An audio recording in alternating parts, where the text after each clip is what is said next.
In this tutorial, I'm going to teach you about cloning a website, as well as undoing and redoing any mistakes you may have made. Now, cloning a website is actually a really useful feature that you're going to want to be familiar with because it has many uses. You can use it to make sort of a base template, and if you ever want to modify an original site and make multiple variations, you can sort of create a basic site and then clone that, and then modify that to individual customers or clients. Or you can even use it as sort of a fail-safe, where if you have a really nice site or a nice concept that you like, and you plan on doing some major changes or reworking some widgets, and you don't want to mess up, you can clone a website, and then you can make a change and see if you like how it looks, and then if you don't like it, you can just scrap it and go back to the latest clone. So there's lots of different uses to cloning a website. You can do that by clicking this blue button down here right next to delete button. This blue button will let you clone this site, and when you click it, it'll ask you if you're sure. Once you click OK, it'll ask you to name the new site. So we're going to name this new clone and click OK. And now this is live, and what it's going to do is it's going to create a new website, upload it to our server, and it's going to copy over all of the widgets, the content, the options, and the style as is, and put that into a new site in your account. And once it does it, takes just a few seconds. Now you'll see once it's loaded, it has copied over that burger site exactly as is. So if we go ahead and go back to our list of sites here, we can see that there is our test site, and there is the new clone that we have created. And this test site is exactly as that new clone that you saw. And we can go ahead and make changes to this site, and it won't affect the other site because it's technically a completely separate site, and it's going to have its a different URL if you were to view the site. Now, if you make any major mistakes, like let's say you accidentally delete a widget that you didn't want to and that really messed up your site, like this header widget, which is an important part of this website, and if you delete that, you'll see it'll take you straight to just our specials now, and it doesn't have that header introduction. You can actually click this undo button right here near the top, and this will undo the previous action.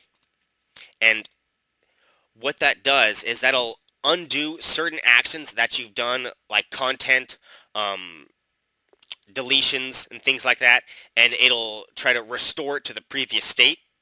So you'll see it has now brought that header back. Um, and you'll see now if we go to the home, that header is there again. And now what we can do again is we can redo it, and that'll delete the header again. Or we can, let's say, delete a different one, like this column of text. So it'll just be the header and then with buttons underneath it now. So you see the site is a lot smaller now. And I can undo that, or I can go back to the clone that I just made, which was technically made before I deleted that, and this will be, however, this was cloned as is. So this is always going to be the state that it was cloned at. And this is perfect for, like I said before, you can make multiple variations for different clients.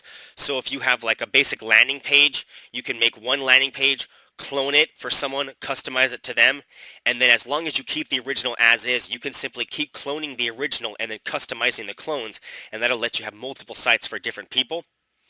And once you're all set and once your site's ready to be named essentially, I usually recommend to clone a site before you actually attach a domain name and an SSL certificate. And the reason for that is because it'll sort of act as a backup. I always like to have fail-safes and backups and whatnot. And if anything does go wrong with that one site, you'll always have the previous clone you were working with. So you don't have to clone a site before you name it. That's just my personal preference. Once you're ready to name a website, you would simply go into the options, name, domain, and SSL. And then from here, I would recommend studying the entire help section. This is going to be filled with all of the other training videos on all of these options here, on all the individual widgets and how to do different pages and whatnot. And if you type CNAME into the search bar and help, that will show you how to attach a CNAME for GoDaddy or Namecheap. And it's actually pretty simple. All you would really do is just log into your account and replace the A record with this value and replace the CNAME with this value, and then you're all set. And then you have to attach the domain, copy the domain as is there, and then you click save, and then you're all set. And then it'll take a while, but once it attaches, this website will now be attached, and you can attach your SSL certificate by clicking the green button, which will unlock once you've given your site a domain. And it's pretty simple from there. And from there, pretty much you can go wherever you want with the websites. There's lots of different possibilities. Simply study the help section, and that's going to show you all the different help videos. And make sure to visit our support page. The support page is going to be located as part of this article, and there'll be a link to that located either at the top or the bottom of the article. So simply go there. That'll have a huge list of frequently asked questions and even more training videos, and you'll be able to submit tickets for support through there as well.